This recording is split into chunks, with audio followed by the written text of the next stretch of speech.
Today, guys, I'm going to share with you the story of a crime that is yet to be solved 100 years plus later. The site where all this happened is actually called the Axe Murder House, and it's located in Villisca, Iowa. Today, it's a tourist attraction for paranormal investigators, horror movie buffs, and thrill seekers. In the year 1912, there was a horrible slew of murders in this house. 8 people to be exact. 2 grown adults and half a dozen children fell victim to murder by an unknown assailant.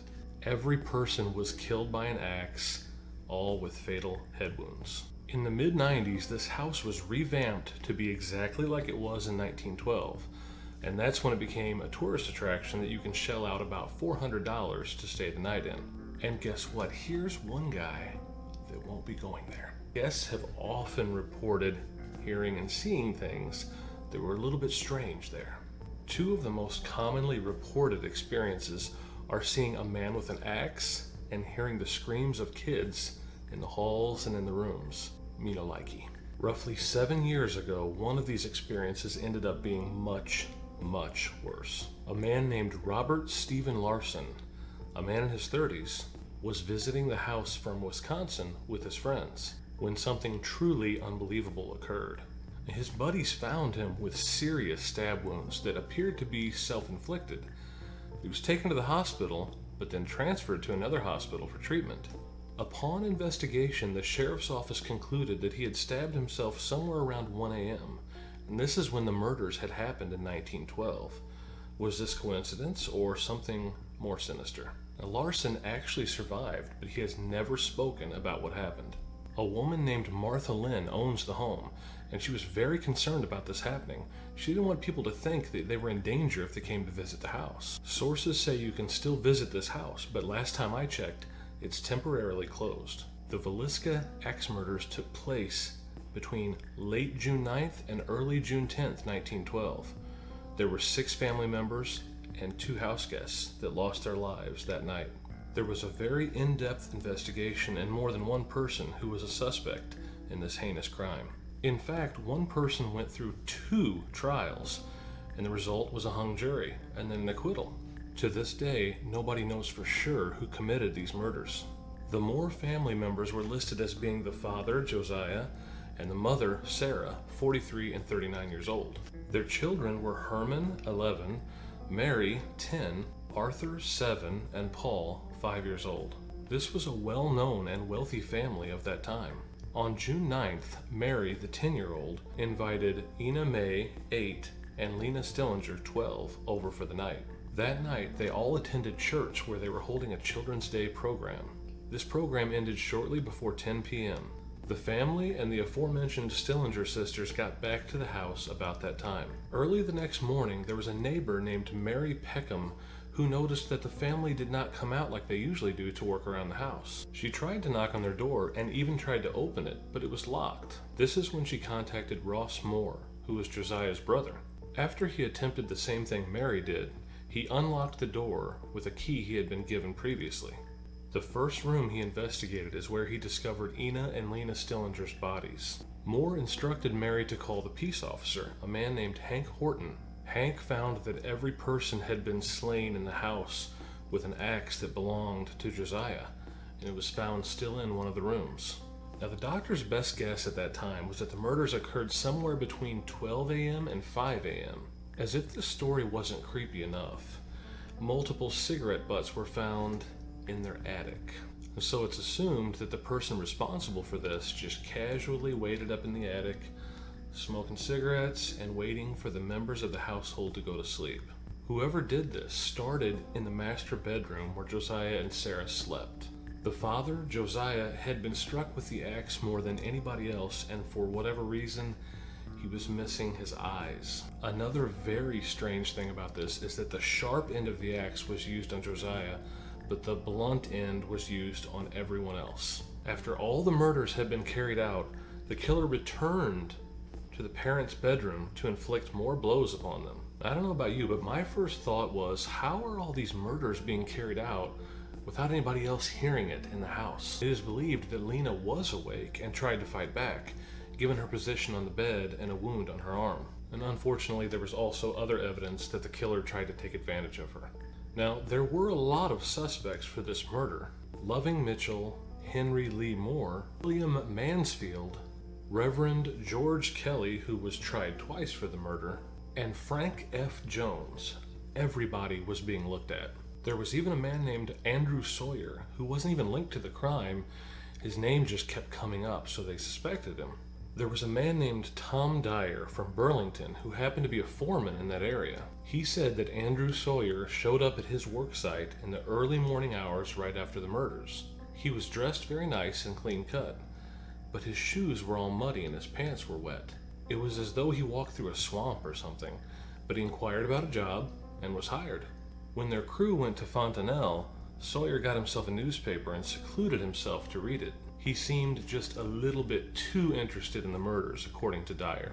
Sawyer was reclusive, he slept with his clothes on, and he also slept with an axe next to him.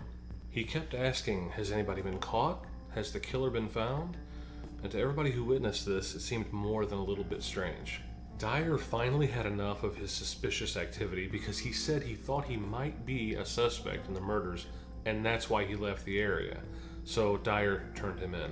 Before the sheriff could even get there, Dyer saw Sawyer rubbing his head vigorously, and then he jumped to his feet and exclaimed, "I will cut somebody's GD head off," all the while striking columns of timber with the axe. Dyer's son also testified that Andrew had told him he would show him very specific bits of evidence, like where the killer made his escape, also the route he took, and the area where he crossed the railroad tracks.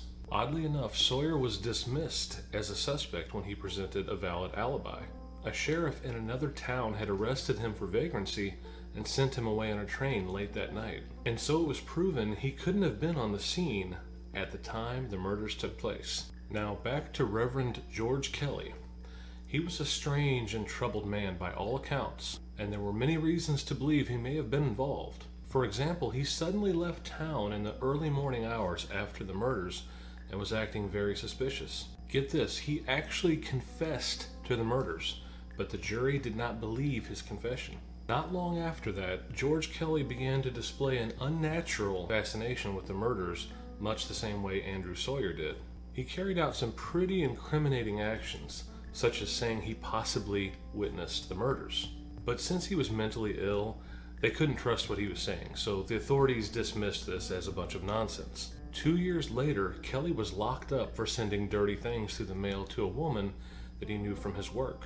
He was subsequently sent to a mental hospital in DC, and this raised suspicion again about the Moore murders. 5 years after the crime, he was arrested for the murders, but as I mentioned before, when all was said and done, he was set free. On to the next strange factoid. Frank Fernando Jones was a Villisca resident who used to employ Josiah Moore. It is reported, but not proven, that Moore had an affair with Jones's daughter-in-law.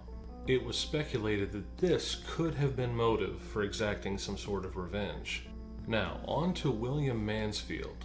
This was crazy. Mansfield reportedly murdered his wife, his infant child, and his in-laws. Also suspected of murders in Kansas, and of killing Jenny Peterson and Jenny Miller of Illinois, all in a very similar way.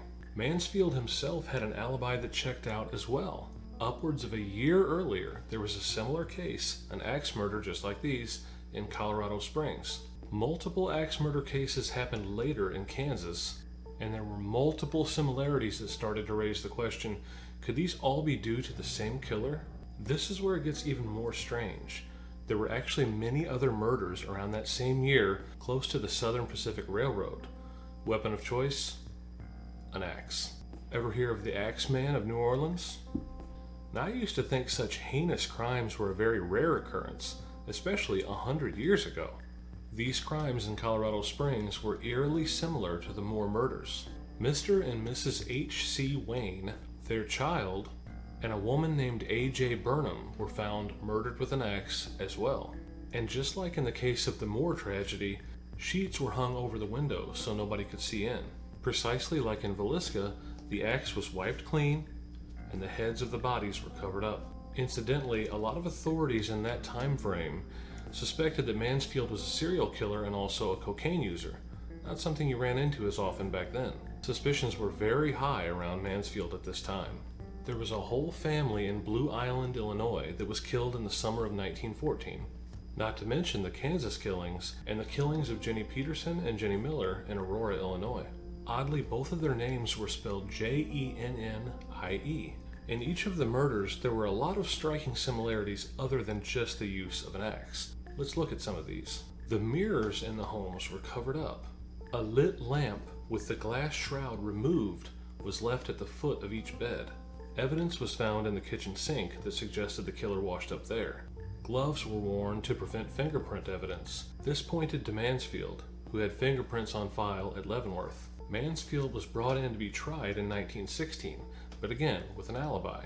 He was proven to be in Illinois at the time of the murders in Villisca. He was set free and won a lawsuit that awarded him over $2,000, and it is thought that that dead end is what led to the pursuit of Reverend Kelly, as mentioned before. Plot twist, though, because a restaurant owner said they saw Mansfield directly after the Villisca murders boarding a train.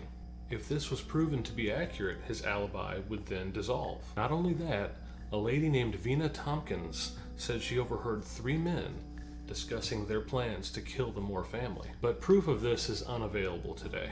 Another interesting piece of history: there was a man named Henry Lee Moore, not related to the Moore family, who was suspected of being a serial axe murderer. He was actually found guilty of the murder of his mother and grandmother a few months post-Moore incident. Is it any wonder this case is unsolved? Not really. So many suspects, alibis, testimonies, strange goings-on, witnesses. I mean, it's just a mess. But it gets messier. It is said that Josiah's brother-in-law often threatened to kill Josiah, but guess what he had? An alibi. That brings us to Paul Mueller. There's a book called The Man from the Train, where the Villisca murders are discussed in detail.